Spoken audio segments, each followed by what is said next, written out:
Hello everyone, myself Shubham Goyal securing 680 marks in NEET UG 2024। हाँ यार, मेरे marks 680 हो गए एनटीए की फाइनल स्कोर कार्ड के बाद। So this is my second video after clearing NEET. सो इस वीडियो में, जैसे कि मैंने अपनी पहली वीडियो में बात की थी, मैं अपनी नीट जर्नी के बारे में बात करूँगा, 10th के एंड से लेके नीट क्रैक करने तक की। तो चलिए इस वीडियो को स्टार्ट करते हैं। सो पहला क्वेश्चन है, बाय नीट, मैंने नीट क्यों चूज़ किया? तो मेरा तो सिंपल सा रीज़न है, बायो अच्छी लगती थी 10th के लास्ट तक, इसलिए 11th में नीट करने का सोचा। सो दूसरा क्वेश्चन आता है कि वाई पी डब्ल्यू से ही पढ़ाई क्यों करी मैंने? तो पी डब्ल्यू को मैं 9-10 से जानता था। 10th में मैं स्कूल से ज़्यादा मैं ऑनलाइन लेक्चर्स प्रेफर करता था। मेरे को कुछ समझ नहीं आता था स्कूल में ज़्यादातर, तो मैं ऑनलाइन से ही समझता था। ऑनलाइन में मैं यूट्यूब से पढ़ता था, उसमें वॉरियर बैच भी फॉलो किया मैंने 10th में, लास्ट में बोर्ड्स के लिए। उसमें समृद्धि मैम ने पढ़ाया बायो में, वो एक मेजर रीज़न हो सकता है कि मेरे को बायो अच्छी लगती थी 10th में। तो 10th to 11 जंप की बात करें तो जैसे सब कहते हैं कि बहुत बड़ा जंप है, वैसे ये जंप मैंने फील किया। पहले स्टार्टिंग में घर वाले कह रहे थे कि भाई अगर करना ही तो तेरे को जेई कर ले, उसमें 3 साल पढ़ के अच्छी नौकरी लग जाएगी। फिर मैंने उसके डेमो लेक्चर्स देखे, फिजिक्स वाला के एमएसएम सर का लेक्चर था वो मैथ का, मुझे समझ नहीं आया। फिर मेरे को पक्का हो गया कि भाई अब तो नीट ही करना है। 11th के शुरू में पीडी फिजिक्स वाला ने एक ब्रिज कोर्स भी लॉन्च किया। तब तक मैंने बैच नहीं खरीदा, तो मैंने यूट्यूब से ब्रिज कोर्स देखा, बायो समझ आ रही थी, तो फिर और ज़्यादा पक्का हो गया कि भाई अब तो नीट का ही बैच लेना है। तो वैसे करके मैंने अर्जुना बैच परचेज़ किया। तो स्कूलिंग की बात करें तो 11th के स्टार्टिंग में मैंने स्कूल गया कुछ दिन, उसके बाद मैंने डमी एडमिशन लिया। रीज़न मैंने क्या दिया स्कूल वालों को कि भाई मेरा स्कूल में टाइम वेस्ट होता है, उस टाइम को मेरे को पढ़ाई के अंदर लगाना है। लेकिन रियलिटी तो ये है, 11th में जितना टाइम हम सोचते हैं कि स्कूल में वेस्ट हो रहा है, उससे ज़्यादा वेस्ट हम घर पे ही कर देते हैं। तो अपने रूटीन की बात करूँ तो 11th में मेरे को नहीं लगता ऐसा कोई खास रूटीन था। 8 घंटे की स्लीप लेता था मैं, बाकी टाइम पूरा पढ़ाई को देना भाई, मैंने ऐसे सोच लिया था, जो भी काम होएगा बीच में कर लेंगे। तो एनसीईआरटी रीड करने की बात करें तो ये मेरे को ही बहुत डाउट रहता था कि भाई एनसीईआरटी रीड करनी है नहीं करनी। टीचर्स भी इतना क्लियर से नहीं बताते कि करनी है या नहीं करनी। तो मैं अपनी बात करूँ तो 11th के अंदर फिजिक्स की मैंने एनसीईआरटी बिल्कुल नहीं पढ़ी, और केमिस्ट्री की बात करूँ तो फिजिकल केमिस्ट्री में भी मैंने एनसीईआरटी नहीं पढ़ी। लेकिन मैं रिकमेंड करूँगा कि भाई फिजिकल केमिस्ट्री में तुम स्ट्रक्चर ऑफ एटम वाले की एनसीईआरटी पढ़ो, क्योंकि उसमें से क्वेश्चन कई बार आए हैं। 2023 में भी उससे क्वेश्चन आया था। और ऑर्गेनिक की केमिस्ट्री की बात करूँ तो ऑर्गेनिक केमिस्ट्री में मेरे को क्लास क्या समझ ही नहीं आ रहा था, एनसीईआरटी क्या पढ़ूँ। तो मैंने पढ़ने की कोशिश की थी लेकिन समझ नहीं आया, इसलिए छोड़ दी मैंने। और इनऑर्गेनिक की बात करूँ तो मैंने एनसीईआरटी पढ़ी थी, और बायो के अंदर तो पढ़ी थी। मैं अपने रिसोर्सेज की बात करूँ तो मेरे पास सिर्फ एक टैबलेट था। 10th के सेकंड सेमेस्टर में मैंने वो टैबलेट खरीदा था अपनी पॉकेट मनी से, और मेरे पास कोई फ़ोन लैपटॉप वगैरह कुछ नहीं था। और अपने मटेरियल की बात करूँ तो मैंने क्लास लगाई, नोट्स बनाए, डीबीपी करी, और उसके अलावा मेरे मटेरियल मैंने आकाश का मॉड्यूल सॉल्व किया। पुराने मॉड्यूल पढ़े थे 2019-20 बैच के, वही सॉल्व किए। उसके अलावा मैंने कोई फालतू की एक्स्ट्रा बुक नहीं करी, ना ही कोई एमटीजी फिंगर टिप्स वगैरह की, ना ही कोई डीसी पांडे, एचसी वर्मा, ये कुछ नहीं किया। टीचर्स की बात करूँ तो हमारे बैच के अंदर फिजिक्स सतीश मिश्रा सर ले रहे थे, लेकिन मैंने उनका एक बार शुरू में डेमो लेक्चर देखा तो मेरे को कुछ समझ नहीं आया, इसलिए मैंने एमआर सर से पढ़ने का सोचा था। एमआर सर से मैंने बेसिक मैथ कंप्लीट की। उसके बाद मैंने सोचा कि चलो बैच से ही सारा पढ़ लेते हैं, सिलेबस थोड़ा फ़ायदा हो जाएगा। तो मैंने उसके बाद basic math Satish Mishra sir की कंप्लीट की, नोट्स बनाए, यूनिट डायमेंशन के 1-2 लेक्चर लिए। उसके बाद मेरे को पक्का हो गया कि भाई नहीं समझ आ रहा, अब तो पूरा एमआर सर पे शिफ्ट करना पड़ेगा। तो उसके बाद मैंने एमआर सर से सारा सिलेबस पढ़ा। केमिस्ट्री के अंदर बैच को फॉलो किया, बायो के अंदर भी बैच को फॉलो किया, और अपने टीचर्स को मैंने पूरा फॉलो किया। और यही मैं सजेस्ट करूँगा कि भाई तुमको भी टीचर्स को पूरा फॉलो करना है, टीचर्स की बात माननी है, सिलेबस कंप्लीट करना है, जब रिवीजन करें रिवीजन करना है। और बाकी प्रॉब्लम्स की बात करूँ तो पेरेंट्स सपोर्ट 11th में इतना मुझे नहीं लगता मिलता होगा ऑनलाइन वाले बच्चों को। जैसे मैं अपने पढ़ाई करता था तो कमरे का गेट बंद करता था तो घर वाले कहते थे गेट बंद क्यों कर रहा है तू, पढ़ाई करनी तो गेट खोल के कर ले। ऐसे ही सब बाकी बच्चों के साथ होता होगा कि भाई उनको काम दे देते हैं, घर का कोई काम कर ले, पढ़ाई नहीं करने देते थे। ठीक है भाई, थोड़ा बहुत काम देते हैं तो कर लो। वैसे 11th में तुम भी इतने पढ़ाकू नहीं होते कि भाई पूरा पूरा दिन पढ़ते हो, तुम भी पेरेंट्स को बुद्धू बना के फ़ोन चलाते हो। और बाकी प्रॉब्लम्स की बात करें तो डाउट्स मैं कैसे सॉल्व करता था। डाउट्स के अंदर मेरे को जैसे कोई क्लास रिलेटेड डाउट्स आ गए तो उसके नीचे स्लाइड्स में पूछ लेता था। लेकिन उस टाइम तक इतना पीडब्ल्यू में डाउट सिस्टम डेवलप नहीं हुआ था बिल्कुल। कुछ टीचर्स तो अच्छा डाउट एक्सप्लेन करते थे, लेकिन कुछ टीचर्स तो बिल्कुल पता नहीं क्या ही वॉइस रिकॉर्ड करके भेज देते थे, कुछ समझ नहीं आता था। और क्वेश्चन में कोई डाउट होता था तो गूगल कर लेता था, यूट्यूब पे कोई वीडियो सोल्यूशन देख लेता था। और ऐसे मेरे को कोई दोस्त चाहिए था कि क्लास रिलेटेड डाउट्स उससे डिस्कस कर पाऊँ, तो इसलिए मैं टेलीग्राम पे गया, अर्जुना ने डाउट डिस्कशन ग्रुप देखा और उस पर एक दो दोस्त बनाए जो अच्छे से बिल्कुल काम की बातें कर रहे थे। वरना 11th में आधे लोग तो बकवास ही करते हैं। और पढ़ाई में मन ना लगना, पढ़ाई में तो भाई तुमको खुद से मन लगाना पड़ेगा, और किसी के कहने से तुम्हारा मन लगना शुरू नहीं हो जाएगा। खुद से पढ़ाई को टाइम देना पड़ेगा, खुद से मन लगेगा तभी जाके नेट क्रैक होगा। ऐसे दूसरों के कहने से देख 1 घंटा पढ़ दिया, 2 घंटा पढ़ दिया, उससे तो कुछ नहीं होना। और डिस्ट्रैक्शंस की बात करूँ तो ऑनलाइन पढ़ाई के अंदर सबसे ज़्यादा डिस्ट्रैक्शन तुम्हारा फ़ोन ही है। फ़ोन के अंदर भी बात करूँ तो सबसे ज़्यादा डिस्ट्रैक्शन यूट्यूब पे या तो तुम कोई स्ट्रैटेजी वीडियो देखते रहते हो या तो कोई कॉमेडी वीडियोस देखते रहते हो, ठीक है। और उसके बाद बात करो तो क्रोम पे तुम वही वीडियोस देखते रहते हो, एडिक्टेड इंसान। और तीसरी चीज़ बात करें social media, WhatsApp, Telegram, Snapchat, Instagram मैंने यूज़ नहीं किया, स्नैपचैट यूज़ नहीं किया, व्हाट्सएप टेलीग्राम यूज़ किया। व्हाट्सएप में बीच बीच में कई बार डिलीट कर देता था, उसके बाद वापस डाउनलोड कर लेता था। और 4 चीज़ बात करो तो गेम्स और क्रोम वगैरह की हैबिट तो तुम्हें बाहर जाके गेम्स खेलो किसी से छूटेगी।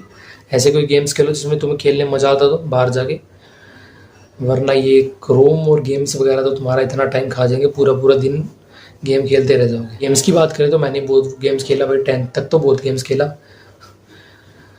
और गेम्स में मैं बात करूँ तो मैं अपने पापा के फ़ोन ले लेता सुबह सोते होते, तो उनके तकिए के नीचे से फ़ोन निकाल के जब तक उठते हैं तब तक गेम खेलता रहता। उनकी शॉप में चला जाता थोड़ा देर गेम खेलने के लिए। और मेरे पास कोई सेकंड हैंड फ़ोन मिला मेरे को तो उसके अंदर नेट नहीं होता, तो सीढ़ियों में बैठ के गर्मी के अंदर वो गेम खेलता रहता सुबह से दोपहर शाम तक। बैकलॉग की बात करूँ तो बैकलॉग मेरा नहीं बना भाई। मेरा तो यही मानना था कि अगर दिन के 24 घंटे के अंदर अगर 10 घंटे भी सो रहे हो, उसके अलावा 12 घंटे के अंदर तुम 3.5 घंटे के लेक्चर नहीं करते तो भाई क्या करोगे। ये बात अलग है कि भाई तुमको कोई रिश्तेदार की शादी में जाना पड़ गया, शादी में तो मैं कहूँगा भैया अवॉइड करो जब तक बिल्कुल ही परिवार के अंदर शादी ना हो।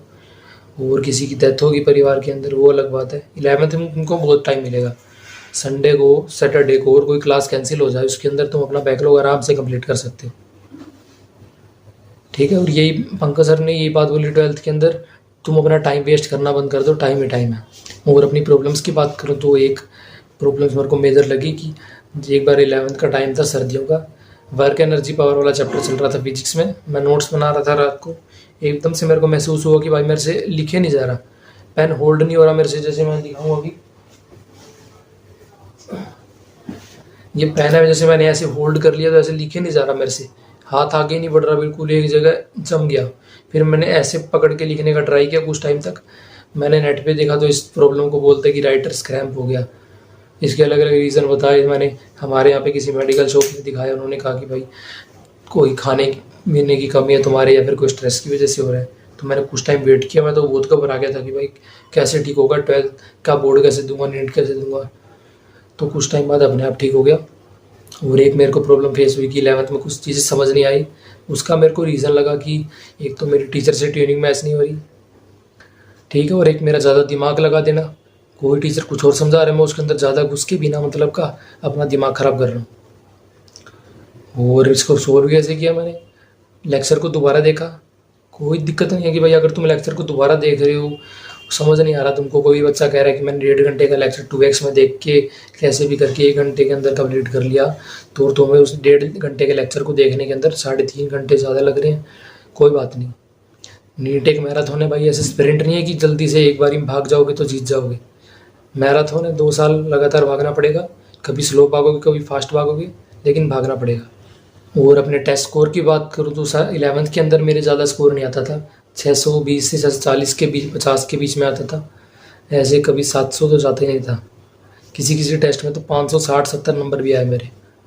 जितनी पढ़ाई करी उस हिसाब से नंबर आए। 11th में जितना तुम डिस्ट्रैक्ट होगे उतना 12th में नहीं होने वाले, इसलिए 11th को तुम्हें बहुत ध्यान से पढ़ना है। अगर ये सवार ली तो तुम मेजोरिटी बच्चों से आगे निकल गए। शॉर्ट नोट्स की बात करूँ तो 11th में मैं शॉर्ट नोट्स साथ साथ में बनाता था चैप्टर के। और शॉर्ट नोट्स की भी प्रॉब्लम आती है कि भाई पता नहीं होता 11th के अंदर क्या लिखे शॉर्ट नोट्स में, पूरा नोट्स वाले लिख दें तो फिर फ़र्क ही क्या रह जाएगा।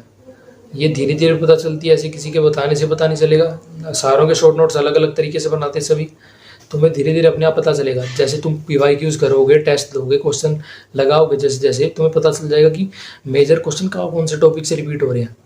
इसके बाद तुम्हारे परफेक्ट शॉर्ट नोट्स बनेंगे। हालांकि अपनी बात करूँ तो 11th के जो शॉर्ट नोट्स बनाए मैंने, उसके बाद 12th के एंड में मैंने उन 11th के कुछ चैप्टर्स के तो वापिस शॉर्ट नोट्स बनाए। पता चला कि भाई 11th के अंदर बहुत ज़्यादा लिख रखा है, ये कुछ कुछ टॉपिक्स तो नीट के अंदर क्वेश्चन ही नहीं पूछता आज तक। ऐसे ही करके मेरी 11th खत्म हुई। 11th खत्म हुई तो उसके बाद मैंने खुद से 2 महीने का, जो 1 महीने का गैप मिलता उसके अंदर रिवाइज़ किया। उसके बाद 12th शुरू हुई, उसके अंदर मैंने लक्ष्य बैच परचेज़ किया। तो जैसे मेरी 12th स्टार्ट हुई, 12th स्टार्ट में मैंने सोचा कि रेगुलर स्कूल जाऊंगा।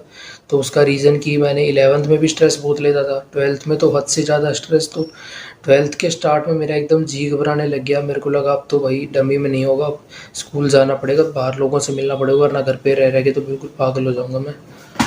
तो फिर ऐसे करके मैंने कंट्रोल किया खुद पे। फिर सोचा चलो जो होगा देखा जाएगा, डमी रहते हैं। अपने रूटीन की बात करूँ तो रूटीन में मैं सुबह 6:30 बजे उठ जाता था। उसके बाद 7:30 तक अपना नोट्स वगैरह रिवाइज़ करता था। उसके 7:30 से लेके 9:30 तक अपना मैं नहाता था, खाता था, और सुबह मैं डेली दुकान जाता था, उसमें आधी घंटा मेरी लग जाती थी। उसके बाद 9:30 तक तैयार हो गए। उसके बाद मैं सिर्फ पढ़ाई करता था, 2 बजे तक पढ़ाई करता, फिर खाना खाता था, उसमें 1 घंटा लग जाती मेरी। दूसरे रूम में जाके खाना खाता, वहाँ पे थोड़ा बहुत लेट जाता, मेरा इतना दिमाग ख़राब हो रहा होता। तो उसके बाद 3 साढ़े 3 तक मैं रोटी खाता। उसके बाद मैं आता घर कमरे में अपने, 4 बजे तक खुद से पढ़ता। उसके बाद क्लास लगाता, उसमें 8 बज जाते। 8 बजे के बाद खाना खाता। उसके बाद खाना खाने के बाद आधी घंटा खाना खाने में लगती। उसके बाद 11 बजे तक पढ़ाई करता। उसके बाद सो जाता। 7.5 घंटे की नींद मैक्सिमम। 12th में तो सब्जेक्ट्स में तो दिक्कत नहीं आई। फिजिक्स मेरे को सही लगी, बायो भी सही लगी स्टार्टिंग के अंदर। ऑर्गेनिक केमिस्ट्री में मेरा बिल्कुल जी घबराया। 12th में मेरे को पता चल गया था कि हर्ष त्यागी सर से तो नहीं पढ़ना। अब हर्ष त्यागी सर ने 12th में भी हर्ष त्यागी सर आ गए बिल्कुल हमारे बैच में। हर्ष त्यागी सर ने बोला, हाँ मेरे को पता है कि ज़्यादा बच्चों को समझ नहीं आया होगा 11th क्लास में, अब 12th में पढ़ के देखो, इतना समझ में आएगा, सारा रिलेट करके पढ़ा दूंगा। तो उन्होंने थोड़े थोड़े 12th स्टार्ट होने से पहले 11th के रिवीजन लेक्चर भेजे। वो इससे बिल्कुल 11th की तरह क्लास में मज़ा आ रहा है लेकिन क्वेश्चन नहीं बन रहे। उसके बाद फिर मैंने अमित महाजन सर का देखा। पता नहीं उस टाइम मेरा क्या दिमाग ख़राब था, मेरे को अमित महाजन सर का वो पहला लेक्चर था 11th रिवीजन का, वो तक समझ नहीं आया। तो फिर लास्ट में मैंने पंकज सर पे स्विच किया। पंकज सर से पढ़ने से पहले मैंने सोचा कि 11th के चैप्टर्स कर लेता हूँ खुद से। तो मैंने पेज सीरीज़ देखी, पेज सीरीज़ नहीं समझ आ रही मेरे को, नोमेनक्लेचर तक समझ नहीं आया। 12th के लास्ट तक मेरे को डाउट रहता था। अब देख लो, अब कुछ बच्चे हंसेंगे इस बात पे। पेज सीरीज़ देखी। उसके बाद मैंने बैच के अंदर भी सर ने कैम और टाइम करके पंकज सर ने कुछ रिवीजन लेक्चर करा रखे थे 11th के, वो देखे कुछ, लेकिन उसमें मेरे को लगा इनकम्प्लीट रह रहा कुछ। तो फिर मैंने आखिर में उम्मीद के लेक्चर से मैंने जीओसी, आइसोमेरिज्म, IUPAC वगैरह किया। जीओसी तो मैंने बस उम्मीद के लेक्चर कर लिए, नोट्स बना लिए, उसके बाद मैंने कुछ नहीं किया। उसके बाद मेरे को 12th की ऑर्गेनिक समझ आने लगी। 11th के लास्ट तक जो मेरे को ऑर्गेनिक केमिस्ट्री इतना दर्द देती थी, लगता था कि भाई इतनी मुश्किल कैसे ऑर्गेनिक केमिस्ट्री, क्वेश्चन क्यों नहीं बन रहे। 12th में आके मैंने पंकज सर को बिल्कुल फॉलो किया, इतना मेरी केमिस्ट्री, ऑर्गेनिक केमिस्ट्री बिल्कुल स्ट्रॉन्ग बन गई। जो क्वेश्चन मेरे को डर लगता था करने के अंदर, मेरे को लास्ट तक आने के बाद मेरे को मज़ा आने लगा। ठीक है। और फिजिकल केमिस्ट्री की बात करूँ तो पंकज सर ने बिल्कुल डूबते को बचा लिया। मैंने सोचा था शुरू में कि 11th का किसी और टीचर से पढ़ के स्ट्रॉन्ग कर लेता हूँ 11th की फिजिकल केमिस्ट्री, लेकिन फिर मैंने लास्ट तक वेट किया, नोट्स पढ़े बस ऋतिक सर के 2-3 बार। सोचा कि खुद से नोट्स पढ़ के थोड़ा बहुत समझ लेता हूँ ताकि सर लास्ट में जो रिवीजन कराए तो कुछ समझ आ जाए। तो पंकज सर ने लास्ट में जो रिवीजन कराई, 2-2 को 3-3 घंटे में एक चैप्टर कंप्लीट करा दिया सर ने बैच के अंदर ही। तो उससे समझ के बिल्कुल सही हो गया। सर ने साथ साथ सारी PYQ करा दिए। फिजिकल केमिस्ट्री का डर भी ख़त्म हो गया। इनऑर्गेनिक की बात करूँ तो 11th की इनऑर्गेनिक जो मेरे को समझ आई थी, इनऑर्गेनिक काफ़ी लेट शुरू होती है बैच में। तब तक मेरा दिमाग बिल्कुल उड़ चुका था। मेरे को कोऑर्डिनेशन कंपाउंड वाले चैप्टर के जैसे 10-11 लेक्चर लिए सर ने, उसको मैंने 2-3 बार देखा, कभी स्पीड 1.5x करके, कभी 2x करके। मेरे को कुछ समझ नहीं आ रहा था। कभी मैं इतना, मेरा उस टाइम पे बिल्कुल फ्यूज़ उड़ चुका था। मैंने बहुत तरीके निकाले कि कुछ समझ आ जाए, मेरे दिमाग में कुछ चला जाए। मैंने जिस कमरे में अभी पढ़ता हूँ, जैसे ये वाला इस कमरे में मैं पढ़ता था, तो मैं ऊपर वाले कमरे में जाके पढ़ने की कोशिश की है। पहले मैं सर ने जो अमित महाजन सर ने रिकमेंड किए थे फोम वाले ईयरप्लग्स, वो लगा के काम करता था, लेकिन लेक्चर के टाइम पे तो मेरे को ईयरबड ही लगाने पड़ते। तो मैंने ईयरबड्स मंगाए ANC वाले। बाकी बहुत चीज़ें करी है। मैं जब पढ़ता था तो गेट बंद कर लेता था, खिड़कियाँ बंद कर लेता था। इतना गेट के नीचे जो जगह थी उसके नीचे कपड़ा डाल लेता था कि बिल्कुल आवाज़ नहीं आनी चाहिए मेरे को, बिल्कुल सन्नाटा चाहिए। इतना ज़्यादा फ्रस्ट्रेट हो गया था मैं उस टाइम पे। मेरे को फिर सभी सब्जेक्ट्स में कुछ ना कुछ मेरा ज़्यादा दिमाग लगाने की वजह से मेरे को दिक्कत आने लगी। बॉटनी के अंदर मोलिकुलर बेसिस चल रहा था, उसके अंदर DNA फिंगरप्रिंटिंग वगैरह, जेनेटिक कोड वगैरह, इसमें मैं ज़्यादा दिमाग लगाता। और जूलॉजी के अंदर इवोल्यूशन वगैरह, उस वो वाला चैप्टर मेरे को तो ऐसा लगता कि भाई समझ नहीं आ रहा मेरे को। ऐसे याद तो हो गया लेकिन मेरे को समझ नहीं आ रहा, मेरे को और अच्छे से समझना है। इतना और अच्छे से समझने के चक्कर में मेरा इतना ज़्यादा दिमाग ख़राब हुआ, इतना ज़्यादा टाइम वेस्ट हुआ। फिर ऐसे करके सोचा तो चलो गर्मियाँ तो निकल गई, दिसंबर में अच्छे से पढ़ूंगा, सर्दियों के अंदर बिल्कुल शोर शराबा नहीं होता, बिल्कुल अच्छे से पढ़ूंगा। फिर सर्दियाँ आई, सर्दियाँ में मेरा बिल्कुल फ़ोन में डिस्ट्रैक्ट हो गया मैं पूरा। वो जो मैंने पहली वीडियो में बताया था कि पूरा पूरा दिन फ़ोन चलाता था, वो इसी टाइम में दिसंबर के टाइम में मैंने जो क्लास ख़त्म हो गई थी, रिवीजन लेक्चर चल रहे थे 11th के, तो वो मैं अटेंड करता नहीं था बॉटनी वगैरह के, तो क्योंकि बॉटनी मैंने नोट से रिवाइज़ की थी। तो उस टाइम पे मैं बिल्कुल फ़ोन में घुस गया, पूरा पूरा दिन क्रोम चलाता, यूट्यूब चलाता, इस चीज़ में लगा रहता। ये जो मेरी आँख कितनी अंदर घुसी है उसमें 40% रीज़न तो मेरा फ़ोन का है, ज़्यादा भी कह सकते हैं। 9:30 बजे मैं पढ़ने बैठता, 9:30 के बाद मैं आधा पौना घंटा पढ़ता। बीच में फिर मेरे को कोई डाउट आता तो कोई क्वेश्चन का आंसर देखने के लिए मैं गूगल ओपन करता, उसके अंदर मैं कोई यूट्यूब वीडियो सॉल्यूशन देखता, तो उसके अंदर ओपन करता तो साइड में रिकमेंडेशंस आती है, तो उसको मैं स्क्रॉल करने लग जाता। उसके बाद उसके अंदर हो जाता तो यूट्यूब पे खो ही जाता हूँ, बिल्कुल कुछ भी देखने लगता। जैसे मैं कि अनंत अंबानी की वेडिंग में कौन कौन आया, सेलिब्रिटीज़ की फ़ाइट, और ऋतिक रोशन की वाइफ ने उसको क्यों डिवोर्स दे दिया। और मैं ये एक चीज़ में देखता कि ये हॉलीवुड मूवीज़ होती हैं, उनकी एक्सप्लेनेशन वीडियोस होती है 20-20 मिनट की, वो मैं 2x पे करके देखता रहता इनफाइनाइट वीडियोस। टेस्ट की बात करूँ तो टेस्ट मैंने अक्टूबर तक ऑनलाइन दिए, उसके बाद मैंने घर पे प्रिंट करा के टेस्ट देना स्टार्ट किया। मेरे को ये पता चल गया था कि भाई मेरी OMR प्रैक्टिस बिल्कुल नहीं है, तो OMR प्रैक्टिस करनी पड़ेगी। तो इसलिए मैंने घर पे टेस्ट दिए, और उसके अंदर मैंने अलग अलग टेस्ट सीरीज़ के पेपर निकाले। आकाश का FTS, न्यूलाइट टेस्ट सीरीज़, PW के सारे टेस्ट दिए, और नेट प्रेप के 1-2 टेस्ट दिए थे मैंने। PW के तो पर्सनली मेरा टेस्ट देने का मन नहीं करता था, सोचता था चलो पढ़ रहे हैं तो इनका टेस्ट दे लेते हैं सारे, क्योंकि स्टार्टिंग के जो AITS थे इतने मुश्किल बनाते थे। जो इसके 700 नंबर आए हैं इस बार, मेरे कुछ फ्रेंड्स हैं उनके AITS के अंदर 600 से नीचे नंबर तक जाते थे स्टार्टिंग के अंदर। लास्ट के अंदर AITS बिल्कुल सही बना दिए, PW में बिल्कुल ईजी नीट के टाइप के आते थे। वो टेस्ट के अंदर मेरा एवरेज स्कोर स्टार्टिंग में तो बहुत ज़्यादा था 12th के अंदर, एक टेस्ट में तो मेरे 720 भी आए थे। फिर बाद में मेरा एवरेज स्कोर 650 तो प्लस ही रहता था, किसी किसी में 630 से 650 के बीच में रहता था। और बिल्कुल लास्ट की बात करूँ तो लास्ट में मेरा 670 प्लस ही जाता था स्कोर, 690 भी जाता था। 11th की रिवीजन की बात करूँ तो ऐसे मैंने कोई प्लानर नहीं बना रखा था कि 12th के साथ साथ में ऐसे ऐसे 11th रिवाइज़ करनी है। जब टाइम मिलता था तो कोई पिछला चैप्टर उठा कर रिवाइज़ करने लग जाता था। और बोर्ड्स की बात करूँ तो बोर्ड्स की मैंने कोई अलग प्रिपरेशन नहीं की। जैसे 5 दिन का गैप मिलता था पेपर के अंदर, तो उसके अंदर मैं लास्ट के 2 दिन में बोर्ड्स की प्रिपरेशन करता था, और उस हिसाब से फिर मेरे नंबर आए। बोर्ड्स में ज़्यादा मैं नहीं मानता कुछ ज़्यादा अच्छे नंबर आए, मेरे 89.2% नंबर आए। इंग्लिश में मैंने जितनी ज़्यादा इंग्लिश में मैंने लास्ट में आके प्रैक्टिस की, सबसे ज़्यादा नंबर मेरे उसी इंग्लिश में ही कटे। इससे मैंने एक चीज़ सीखी कि इंग्लिश के पेपर से जो 5 दिन पहले जो गैप मिलता है उसके अंदर हमारे यहाँ पे बिल्कुल इंटरनेट बंद हो गया था पूरे हरियाणा के अंदर, पता नहीं कोई स्ट्राइक की वजह से। तो उसके लिए हम किसी दुकान पे जाके पूरा वाईफाई से 10-10 घंटे की मैराथन डाउनलोड की। एक तो इंग्लिश के पेपर से काफ़ी दिन पहले डाउनलोड की, जब प्री बोर्ड्स वगैरह चल रहे थे, वो पूरी मैराथन देखी। उसके बाद मैंने खुद से पढ़ने की बजाय एक इंग्लिश के 5 दिन पहले जो गैप मिलता था उसके अंदर एक और मैराथन देखी मैंने 10-10 घंटे वाली। तो उसका कोई फ़ायदा नहीं समझता मैं। सिर्फ देखने से तुमको याद नहीं रहेगा, खुद से नोट से पढ़ना पड़ेगा, जब जाके तुम्हें याद होगा, जब जाके तुम एग्ज़ाम के अंदर उसको लिख पाओगे। और ऑनलाइन पढ़ाई के अंदर सबसे ज़्यादा एक मेजर प्रॉब्लम मेरे को लगी डाउट्स मेरे को बहुत ही ज़्यादा आते थे, हद से ज़्यादा डाउट्स आते थे। और ऑनलाइन पढ़ाई के अंदर कोई टीचर्स नहीं है जो पर्सनली हम क्वेश्चन पूछें उसका आंसर दे सके। नीट से 1 मंथ पहले की बात करूँ तो तब तक तो सारी डिस्ट्रैक्शन लपक ली थी कोने में, तब तो कुछ और नहीं दिखता नीट के अलावा।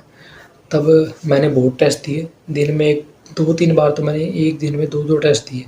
लेकिन मैं रिकमेंड करूँगा कि ज़्यादा से ज़्यादा कि दिन में 1 टेस्ट दो, बाकी टाइम पूरा टाइम रिवाइज़ करो अपना सिलेबस को। और कम से कम एक दिन छोड़ के एक दिन टेस्ट तो ज़रूर देना चाहिए तुमको। नीट से कुछ टाइम पहले की बात करूँ तो मैंने सोचा था कि नीट से 4-5 दिन पहले पूरा सिलेबस एक बार खुद से रिवाइज़ करूँगा, टेस्ट कोई भी नहीं दूँगा। लेकिन टेस्ट के अंदर मैं इतना खोया कि मेरा अगर 5 मई को पेपर था नीट का, तो मैंने 3 मई को भी टेस्ट दिया। उसके बाद मैंने देखा कि मेरा तो भाई काफ़ी पोर्शन फिर से रिवाइज़ करना रहता है जो मैंने पहले सोचा था। 3 मई तक मैंने बायो वगैरह तो रिवाइज़ कर ली थी 11th-12th की एनसीईआरटी से। लेकिन लास्ट वाले दिन मेरा 4 मई को 11th-12th की फिजिक्स, ऑर्गेनिक केमिस्ट्री और इनऑर्गेनिक केमिस्ट्री पूरी रिवाइज़ करनी रहती थी शॉर्ट नोट्स से। वैसे तो मैंने रिवाइज़ कर रखी थी 10 एक दिन पहले, लेकिन मेरा एकदम जी घबराने लग गया। 4 मई को मैंने सुबह से दोपहर तक 11th की फिजिक्स रिवाइज़ करी, 12th का फिजिक्स का मेजर पोर्शन रिवाइज़ कर लिया था। लेकिन दोपहर से शाम तक मेरा एडमिट कार्ड में काफ़ी टाइम वेस्ट हो गया। एडमिट कार्ड में मेरा कुछ प्रिंट नहीं था तो उसको फिर से प्रिंट करा के लाया, तो उसमें मेरे 2 घंटे वेस्ट हो गए होंगे, 2-3 घंटे। उसके बाद यहाँ पे मैं स्क्रीनशॉट भी लगा दूँगा। मैंने अपने दोस्त को पूछा कि भाई अब मैं क्या करूँ? उसने कहा कोई बात नहीं, रिलैक्स कर, तूने थोड़ा टाइम पहले तो पढ़ा हुआ, उसको तो भूला नहीं है बिल्कुल। फिर मैंने शाम से फिर रात तक मैंने पढ़ाई किया, ऊपर से देख लिया सब कुछ। ऑर्गेनिक केमिस्ट्री के मैंने रिएजेंट्स फंक्शन उनके देख लिए। इनऑर्गेनिक के मैंने 11th का तो मेरे को समझने वाला पार्ट था, आता ही था। पी ब्लॉक डी ब्लॉक की मैंने एनसीईआरटी के मेन पॉइंट्स देख लिए। और 12th की फिजिक्स का मैंने बाकी जो फॉर्मूलाज वगैरह थे बाकी के चैप्टर्स के वो देख रही है। तो 4 मई को शांति से सोया मैं, चलो मेरे को सब कुछ आता है, पूरा रिवाइज़ कर लिया, अब जो होगा देखा जाएगा। और हाँ, साल्ट एनालिसिस भी मेरा बहुत बड़ा डर था 12th के अंदर। मेरे को क्लास के अंदर कुछ समझ नहीं आया तो उसका भी मैंने उम्मीद के नया वाला लेक्चर देखा था साल्ट एनालिसिस का, उससे कुछ मेरे को समझ आया था। उसके नोट्स प्रिंट कराए थे तो वो भी मैंने समझ लेने से मेरे को पूरा याद नहीं हो जाता। फिर मैंने अपने दोस्त से पूछा कि क्या पढ़ूँ, मेरे को साल्ट एनालिसिस पूरा तब याद रखना पॉसिबल नहीं है बिल्कुल। उसने कहा कैटायन वाला पार्ट याद रख ले, और वही नीट के पेपर में एक कैटायन वाला क्वेश्चन आया था। 4 मई की रात को मैं सोया, उसके बाद मैंने 7.5 घंटे की नॉर्मल डेज़ की तरह अपनी नींद पूरी की। वैसे मेरे को नींद तो नहीं आ रही थी, 1-1 घंटे में मेरी आँख खुल रही थी, फिर भी चलो मैंने कैसे ना कैसे करके नींद अच्छे से पूरी होगी। उसके बाद मैं सुबह उठा, उसके बाद मैं तैयार वगैरह हुआ, नाना खाना किया, उसके बाद मैं अपना एनसीईआरटी पढ़ने बैठ गया। 10:30 बजे तक मैं घर पे एनसीईआरटी पढ़ी। उसके बाद हम घर से निकले, 11:45 बजे तक हम वहाँ पे एग्ज़ाम सेंटर पर पहुँचे। तो मैं पहली बार गया था, मेरे को कोई एक्सपीरियंस नहीं था। मैं सीधा हम बाइक पे गए, बिल्कुल बाइक पे गए तो मैं बिना, मेरे को लगा कि चेकिंग वगैरह पूरी हो रही, सारे बच्चे अंदर चले गए होंगे, तो मैं बिल्कुल बाइक से उतर के एक घूंट पानी पी के सीधा अंदर चला गया। फिर अंदर जाके देखा तो भाई एक ही बच्ची बैठी थी, 2 टीचर्स और एक बच्ची बैठी थी, क्लास पूरी खाली। 1:30 बजे तक आराम से बच्चे आए क्लास के अंदर। 2 बजे मैंने पेपर करना स्टार्ट किया। सबसे पहले मैंने बायो वाला सेक्शन खोला, मैंने देखा कि एकदम ही आसान पेपर आए हुए इस बार। मेरे को लगा कि भाई इतना मॉक टेस्ट से बिल्कुल आधा लेवल का पेपर है, क्या लेवल बना दिया इस बार। बायो सोल्व की, केमिस्ट्री सोल्व की, फिजिक्स सोल्व की। तो बायो में बल्कि मेरे को 1 घंटा लग गई थी। 1 घंटा में मैंने बल्कि काफ़ी क्वेश्चन छोड़े थे, मैंने सेकंड राउंड के लिए बचा के रखे थे। फिर भी मेरे को ओवरऑल पेपर बहुत आसान लगा। और उसके बाद ख़त्म हुआ पेपर, मेरे को लगा कि भाई इस बार तो 700 प्लस तो पक्का है। बाहर निकला, उसके बाद मैंने रात को घर आके उसके आंसर्स मिलाए, तो जब तब जाके पता चला कि भाई 680 मार्क्स मिल रहे, जो अब जाके 680 हुए। ये भाई यही थी मेरी नीट जर्नी। लास्ट में तो एकदम सिंपल सी बात बोलूँगा जो शुरू से मैं बोलता आ रहा हूँ कि भाई तुमको कुछ नई चीज़ नहीं करनी, कोई रॉकेट साइंस वाला काम नहीं करना। तुमको बस अपने टीचर्स की बात माननी है, जो टीचर्स पढ़ा रहे हैं उसको पढ़ना है। टीचर्स तुमको कॉन्सेप्ट सिखा देंगे और क्वेश्चन प्रैक्टिस करके तुम उसको पेपर में अप्लाई करना सीख जाओगे। एक चैप्टर तुमने पढ़ लिया, बैच में पढ़ लिया, पूरा स्ट्रॉन्ग कर लिया, ख़त्म। उस चैप्टर को तुमको बार बार अलग अलग जगह से नहीं पढ़ने की जरूरत नहीं है, नहीं अलग अलग टीचर से पढ़ने की जरूरत है। वो तो जिनका वीक रह जाता है चैप्टर, उनके लिए होता है कि 8 घंटे का वन शॉट वो देख रहे हैं। अगर तुमने वो चैप्टर को अच्छे से पढ़ रखा है, तुम्हारे सारे क्वेश्चन बन रहे हैं, तो और उसके बाद तुम 8 घंटे का लेक्चर रिवीजन के लिए देख रहे हो, तो बिल्कुल तुम अपना टाइम वेस्ट कर रहे हो। रिवीजन 8-8 घंटे का लेक्चर देख के होती है क्या? खुद से नोट्स रिवाइज करो। हाँ, ये मैं कहता हूँ कि मेरे को भी बहुत ज़्यादा टाइम लगता था नोट्स पढ़ने में। एक चैप्टर के शुरू में नोट्स पढ़ूंगा तो मेरे को बहुत ज़्यादा टाइम लगता था। 2-2 दिन में मैं एक चैप्टर रिवाइज करता था शुरू में, उसके बाद टाइम डिक्रीज होता जाता है। तो यार यही थी मेरी नीट जर्नी। मिलते हैं नेक्स्ट वीडियो में किसी और टॉपिक के साथ। Thanks for watching.